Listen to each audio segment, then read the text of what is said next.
नमस्कार, आप देख रहे हैं सी न्यूज भारत और मैं हूं आपके साथ ज्योति अरोड़ा।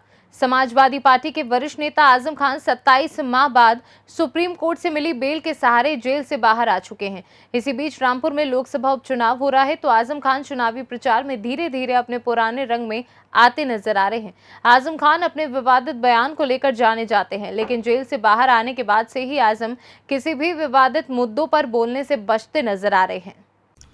लेकिन अब जब रामपुर में लोकसभा उपचुनाव होना है तो आजम ने समय पर माइक संभाला और अपने पुराने अंदाज में दे डाला विवादित बयान। खास बात यह है कि आजम के निशाने पर इस बार भारतीय जनता पार्टी, योगी सरकार या मोदी सरकार नहीं है, बल्कि रामपुर के नवाब परिवार पर आजम ने सीधे तौर पर निशाना साधा है।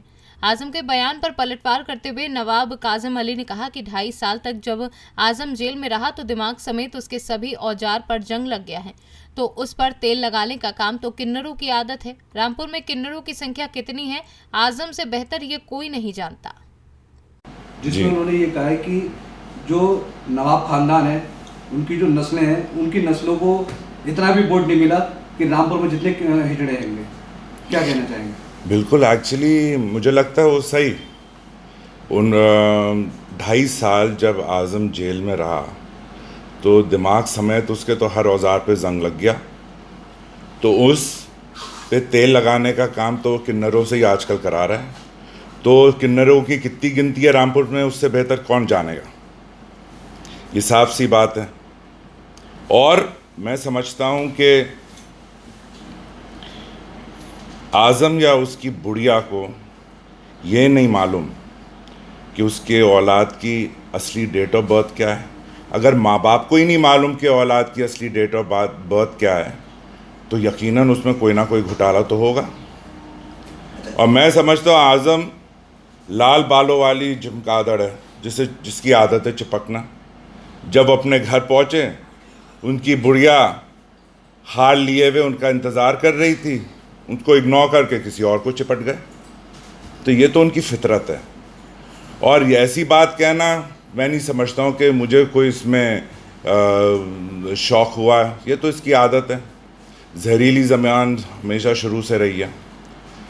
दूसरी बात जो कही गई कि पहले रामपुर में सिर्फ किला और ख़ासबाग होता था, मैं समझता हूँ या तो ये उस ज़माने की ये मम्मी होगी जिसे एम्बाम करके आज तक ज़िंदा रखा गया है, किसे मालूम है उस ज़माने में क्या हुआ। दूसरी बात, जिस स्कूल में, जिस कॉलेज में ये खुद पढ़ा, वो किसके बनाए हुए थे? वो भी तो इमारतें हैं। सारे स्कूल कॉलेजेस रामपुर के, सेक्रेटेरिएट जहाँ जो आज कचहरी है, वो सारी बिल्डिंग उस ज़माने की हैं। तो झूठ बोलना कोई इसके लिए मुश्किल नहीं है, तो आसानी से झूठ बोलता है। अच्छा नावेद जी, उन्होंने ये भी कहा है कि नवाब के सामने जब नाचती थी, जो क्या कहते तवा, तो वो जो थी बेहोश हो जाती थी, लेकिन वो एक घुंघरू से नाचते रहते थे। अच्छा, तो ये सारी डिटेल्स आज़म को कैसे पता? लगता है इनके नठोरी शजरे में किन्नरों का ज़रूर दखल हुआ होगा या तवाइफों का, तभी हर चीज़ इसे पता है कि उस ज़माने में क्या होता था। अच्छा, इस समय लोकसभा का उपचुनाव चल रहा है। लोकसभा के उपचुनाव को छोड़ के आपके ऊपर ही तंज कसना, आपको इस तरह से कहना क्या है? मतलब कि चुनाव को कुछ नहीं बोलना। देखो, ये हमेशा फ्रस्ट्रेशन और इनसिक्योरिटी का तो शिकार रहा है, और सबसे बड़ा डरपोक दबकू और ये है, इसकी हिम्मत नहीं है कि ये कुछ बोले, क्योंकि जानता है कि अभी तो चंद दिनों के लिए ये बाहर है जेल के, और वापस इसे जेल जाना है, तो उसकी तैयारी से करनी चाहिए। और परिवार समेत जाएंगे ये जेल, तो इनकी तो हवा खिसक रही है।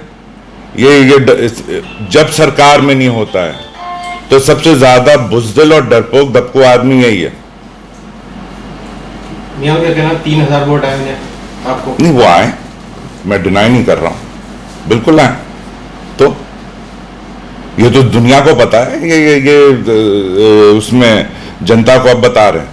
अच्छा, वो ये क्या कह रहा है कि क्या कहते हैं, एक ही मतलब घर से जो है पंजे के लिए भी वोट मांगा जा रहा है और भाजपा के लिए भी वोट मांगा जा रहा है। लगता है जेल में रह के दिमाग पे कुछ गहरा जख्म हुआ होगा कि उसे समझ में नहीं आ रहा है। यहाँ तो 2 ही प्रत्याशी लड़ रहे हैं, पंजाब वो कांग्रेस कहाँ है, बीएसपी कहाँ, कोई भी नहीं है। आमने सामने की लड़ाई है, और ये भी ये जानता है कि यकीनन इसके प्रत्याशी को हारना है। ये चाहे कुछ कर ले, कुछ हथकंडे अपना ले, कितने भाषण दे दे, कितनी तकरीरें कर ले, इसके प्रत्याशी को तो यकीनन हारना है। तो मियां बीजेपी को सपोर्ट कर रहे हैं आप? बिल्कुल, मैं घनश्याम लोधी को सपोर्ट कर रहा हूँ।